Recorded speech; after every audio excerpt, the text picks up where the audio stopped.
React और next के पूरे सीरीज का ये तीसरा वीडियो है, तीसरा या चौथा वीडियो है। इसमें हम लोग ये टॉपिक को कवर करेंगे कि कैसे हम मार्कअप लिख सकते हैं जेएसएक्स के, ना कि एचटीएमएल से। तो हम लोग के मार्कअप मार्कअप का मतलब ये है कि हम स्ट्रक्चर कैसे बना सकते हैं। किसी वेबसाइट का स्ट्रक्चर बनाना मार्कअप कहलाता है। तो अगर हम जेएसएक्स की बात करें, तो जेएसएक्स एक्चुअल में एक शॉर्ट नेम है जावास्क्रिप्ट एंड एक्सएमएल का। एक्सएमएल एक एक्सटेंडेबल मार्कअप लैंग्वेज का नाम है, जिसका एक्स इसमें लिया गया है। और जेएस का मतलब आप जानते हैं, जावास्क्रिप्ट। तो जावास्क्रिप्ट और एचटीएमएल के दोनों को मिला दोगे तो ये जेएसएक्स का कॉम्बिनेशन बन जाएगा। तो नॉर्मली हम लोग जेएसएक्स जो काम करेंगे वो जावास्क्रिप्ट के फाइल में करेंगे। कहाँ करेंगे? एचटीएमएल फाइल नहीं बनाएंगे, डॉट एक्सएमएल फाइल नहीं बनाएंगे, डॉट जेएस या जेएसएक्स फाइल बनाएंगे, उसके अंदर इसका इस्तेमाल करेंगे। और हम इसकी मदद से कंपोनेंट लिख सकते हैं। Most of the developer JSX preferred करते हैं, इसका ध्यान रखना आपको। और ये मोस्ट कोड बेस्ड यूज्ड है, मतलब सबसे ज्यादा लोग इस पे इसी तरीके से काम करते हैं। तो जेएसएक्स एक बहुत अच्छा और एचटीएमएल से बहुत सिमिलर एक मार्कअप लैंग्वेज है, जिसका इस्तेमाल रिएक्ट में किया जा सकता है और शायद कहीं नहीं। तो इसके लिए एक्चुअल में ना जो प्लगइन रिएक्ट यूज करता है उसका नाम है बैबल। ठीक है, बैबल जेएस कहते हैं। इसके बारे में थोड़ा बात कर लेते हैं।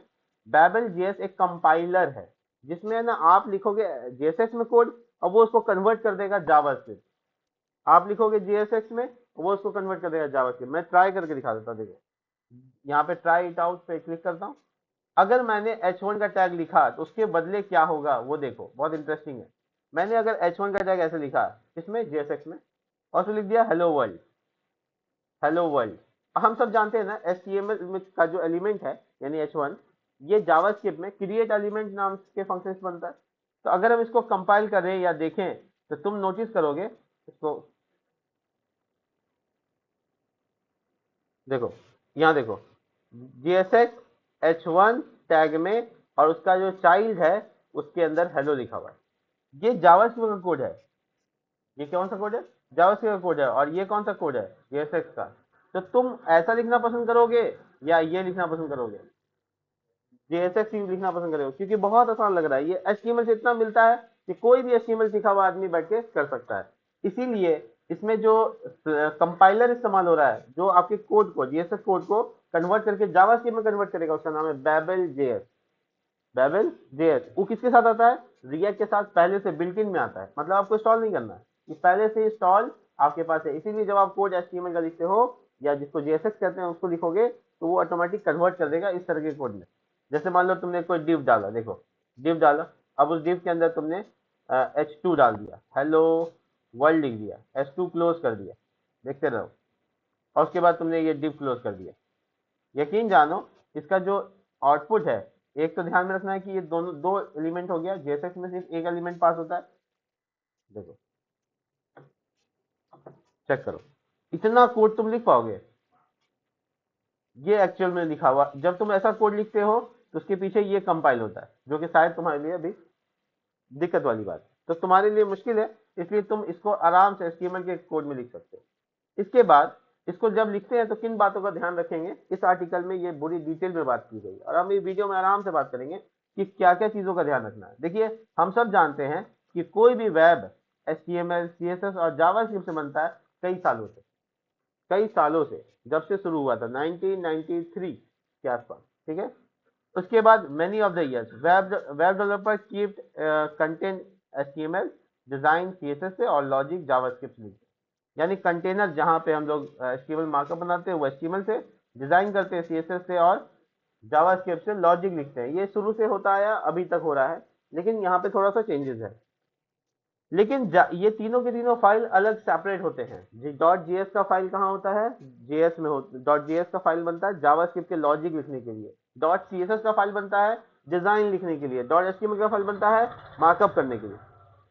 ये तीनों फाइल अलग अलग होते हैं आपके प्रोजेक्ट में। बट पहली बार ऐसा हुआ जो कि ये तीनों का तीनों एक ही जगह लिख सकते हैं, वो है जेएसएक्स। तीनों का तीनों आप लॉजिक एक ही जगह डाल सकते हैं। इसका एक साधारण सा एग्जाम्पल दिखाते हैं आपको।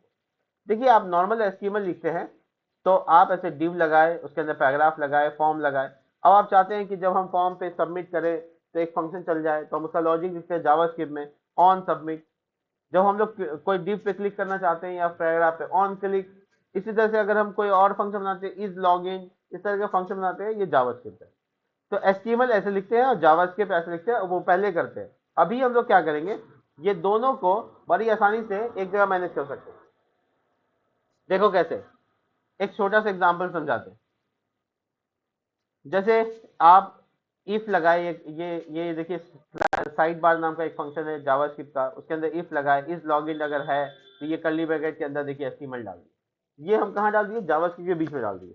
तो ये जो बीच में जा सकता है वो एचटीएमएल नहीं है, वो है जेएसएस, ठीक है। और एल्स के पार्ट में देखो एक कंपोनेंट रेंडर कर दिए, इसका नाम फॉर्म होगा। एक एग्जांपल समझ लेते हैं, और फिर फॉर्म टैग के अंदर में इस तरह से ऑन सबमिट वगैरह ऑन क्लिक होगा। इसका मतलब है कि ये सारी चीजें हम लोग अच्छे से मैनेज कर सकते हैं। सब कुछ हम आपको दिखाएंगे धीरे धीरे, लेकिन कुछ कुछ बातों का ध्यान रखना है। जैसे देखो यहाँ पर एचटीएमएल में देखा जाए तो ये h1 टैग है, ये आपका इमेज है, और ये आपका यूएल है।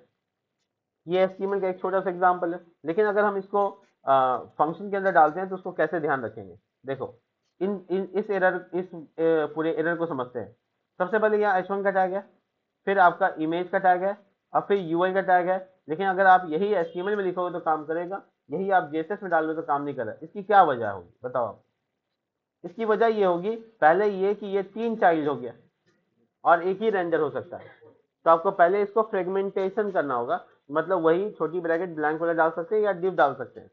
दूसरा पार्ट ये है कि आईएमजी टैग का एंडिंग यानी क्लोजिंग का स्लैश नहीं है। और तीसरा ये कि यूएल यूएल यूएल एंड नहीं है, एल आई एंड नहीं है। जबकि ये चीज तुम अगर जाके एचटीएमएल में लिखोगे तो अच्छे से काम करने लगे, लेकिन यही काम जेएसएस में करो तो काम नहीं करेगा। तो एचटीएमएल में लिबरलाइजेशन है, एचटीएमएल थोड़ा सा स्ट्रिक्ट नहीं है। वो कहता है जैसे करो ठीक है हम आउटपुट कर देते हैं, लेकिन जेएसएस स्ट्रिक्ट है। वो कहता है नहीं, मेरे एकदम वैसे चाहिए जैसे रूल है, उसमें कोई चेंजेस नहीं चाहिए। तो यहाँ पे जो सोल्यूशन है वो ये है कि हम इसकी चीजों को सॉल्व कर सकते हैं। और हमेशा याद रखना सिंगल रूट एलिमेंट ही रिटर्न होता है। जैसे ये देखो पूरा डिव को कवर कर लिए तो ये एक सिंगल रूट एलिमेंट, ध्यान रखना इसी एरर के बारे में बात हो रहा है। यहाँ पे 3 रूट हो गया, यूएल एक अलग रूट है, आईएमजी टैग एक अलग रूट है, और एच1 अलग रूट है। 3 रूट कभी रेंडर नहीं हो सकता, रिटर्न नहीं हो सकता। इसके लिए आपको क्या करना होगा, रूल याद रखो। रूल नंबर वन ये है कि सिंगल सिंगल रूट रिटर्न होगा, 2 रूट कभी रिटर्न नहीं होगा। चाहे वो डिव ब्लैंक रखो या उसमें फ्रेगमेंटेशन डालो, लेकिन डालना है एक रूट, ठीक है। ये रूल का ऊपर में लिखा हुआ नंबर देखो, return a single root element, ये याद रखने वाली बात है। मल्टीपल एलिमेंट रिटर्न नहीं होगा, ठीक है। दूसरा जो रूल यहाँ पे कंसीडर करना है वो ये है, देखो क्लोज ऑल द टैग, यानी एचटीएमएल में आप क्लोज करो या ना करो कोई फर्क नहीं पड़ता है, लेकिन यहाँ पे बहुत फर्क पड़ता है। जैसे इमेज है, इमेज का तो क्लोजिंग टैग नहीं होता, इसलिए लास्ट में आपको स्लैश लगाना अनिवार्य है। ये इसका मतलब है कि सेल्फ क्लोजिंग टैग है, खुद से टैग क्लोज हो रहा है, जो ओपन है वही क्लोज है। यू एल आई में देखोगे वहां एरर था, एल आई का टैग में एंडिंग नहीं था, जो कि हम लोगों को लगाना जरूरी है। यहाँ पे क्लोजिंग टैग करना बहुत जरूरी है। तीसरी बात, camel case almost of the things, ये भी ध्यान रखना है। देखो इसका नाम क्लास है, और जावास्क्रिप्ट में ऑलरेडी क्लास एक कीवर्ड है। तो अगर जेएसएस को लेकर आते हैं और वही एचटीएमएल का क्लास यूज करते हैं तो ये एचटीएमएल का क्लास में एरर आ जाएगा। कंपाइलर कहेगा ये क्लास का नाम कहाँ है, ये क्लास का ये कहाँ है, ये क्लास ढूंढेगा। तो ये क्लास का नाम ही को बदल दिया गया जेएसएस में, क्लास नेम कर दिया गया। और तीसरी जो आखिरी बात याद रखनी है वो है कैमल केस। कैमल केस का मतलब होता है पहला अक्षर छोटा और फिर दूसरा वर्ड जो आएगा बिना स्पेस दिए पहला कैपिटल। तो ऊंट का जो पीठ होता है ऐसे देखोगे उठा हुआ होता है, तो वो कैपिटल को दर्शाता है, इसलिए इसका नाम रखा गया कैमल केस। दूसरा नाम भी है, हम बता देते हैं आपको, इसको यूरोपियन कॉन्टिनेंट में कीबैब मेथड कहा जाता है, एक और तरीका इसको टॉगल केस भी कहा जाता है। 3-4 नाम है, लेकिन नॉर्मली लोग इसको कैमल केस के नाम से जानते हैं। तो इसमें पहला अक्षर क्या होता है, स्मॉल होता है, और जैसे दूसरा अक्षर पहुंचे वो कैपिटल हो जाता है। और मोस्ट ऑफ द, हर में नहीं, मोस्ट ऑफ द, ऑल को यहाँ देखो काटा गया, मोस्ट ऑफ द थिंग्स, ध्यान में रखना है कि बहुत जगह पे जहां 2 वर्ड्स आ गए वहां पे कैपिटल दूसरा वर्ड होगा, पहला नहीं होगा। पहला शुरू होगा कंपोनेंट, कंपोनेंट का पहला अक्षर कैपिटल होगा। लेकिन कहीं पे नाम लिख रहे हो तो इसका ध्यान रखना होगा। जैसे देखो ये इमेज में क्लास नेम, क्लास नहीं क्लास नेम, उसका एन क्या है, स्मॉल कर दिए तो काम नहीं करेगा, इतना स्ट्रिक्ट है। स्मॉल कर दिए तो काम ही नहीं करना है। आगे अगर इसको फाइनली सॉल्व किया जाए तो ये ऐसा दिखेगा और इसका आउटपुट भी आएगा। ठीक है, तो हम ये सारी चीजें, अब देखो एक छोटा सा चैलेंज देख लेते हैं। HTML को JSX में कन्वर्ट करने के लिए यहाँ क्या गड़बड़ी है, जल्दी से बताइए, क्या एरर्स होंगे। पहला देखो, एक और दो, दो एलिमेंट रिटर्न नहीं हो सकता, यानी इसका एक फ्रेगमेंटेशन होगा, होगा कि नहीं होगा। चलिए सॉल्व करते हैं।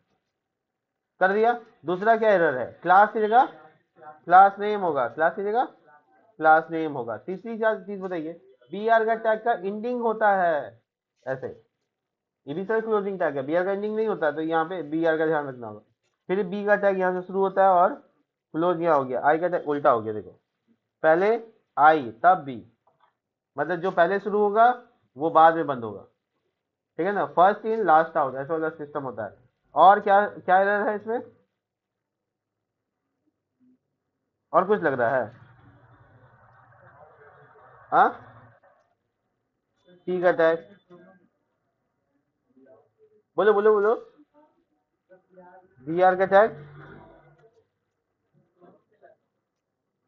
हाँ ठीक, तो हम लगाए तो बी आर का क्लोज नहीं, दो बार बी आर है, दो बार बी आर है। सोल्यूशन चेक करें, देखो हम लोगों ने जितना काम किया उतना सही है क्या, देखो एक डिव टैग में लिया गया वो ठीक है, उसके बाद यहाँ पे नोटिस करने वाला क्लास को क्लास नेम किया गया वो ठीक है, बी आर में स्लैश लगाया हुआ है, एरर सॉल्व हो गया। और कोई कुछ रह गया नहीं ना। चलिए, तो मेरा इसका मतलब है कि ये जो अभी हम लोग यहाँ पे कोड देख रहे थे उसको हम सही से सॉल्व कर पाए।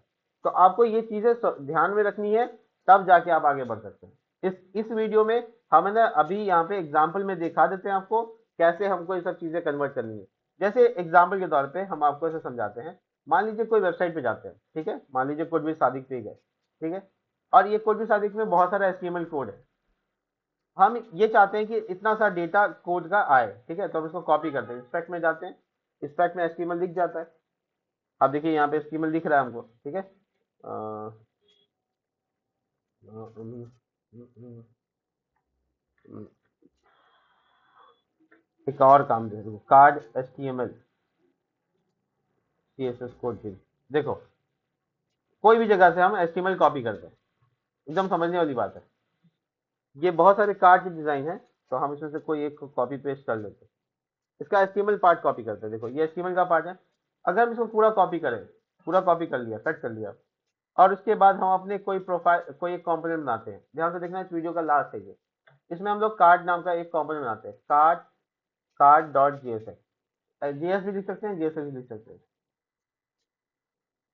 देखो उसके बाद हम यहाँ पे लिखते हैं फॉन्ट कार्ड, ये एरो फंक्शन बना रहे हैं, ठीक है, और ये देखो, और ध्यान रखने वाली बात, ये एक्सपोर्ट डिफॉल्ट होगा, ठीक है, एक्सपोर्ट डिफॉल्ट, और कार्ड स्पेलिंग मिस्टेक नहीं होना चाहिए, upper case lower case sensitive मामला है, आपको ध्यान रखना है। और ये रिटर्न कर रहा है, ये रिटर्न ये एस्टिमेट करेगा जो मैंने कॉपी पेस्ट किया। अब देखो मैंने तो एस्टिमेट कॉपी पेस्ट करके ला दिया, ध्यान से समझना, कॉपी पेस्ट तो करके ला दिया, तो जब इसका आउटपुट देखेंगे, ये हेडर कार्ड ये सबको थोड़ी देर के लिए कमेंट कर देते हैं, और कमेंट करने के बाद हम यहाँ पे कार्ड नाम के कंपोनेंट को कॉल कर लेते हैं, ठीक है, कॉल हो गया, ऊपर देखो इंपोर्ट भी हो गया। अब मेरा जो आउटपुट है, यानी मेरा जो प्रोजेक्ट है वो है लोकल होस्ट और 3000 पे, 3000 पोर्ट नंबर होता है लोकल। देखो ये मेरा कोड आया, ठीक है, ये कोड आया जो मैंने कॉपी पेस्ट किया था।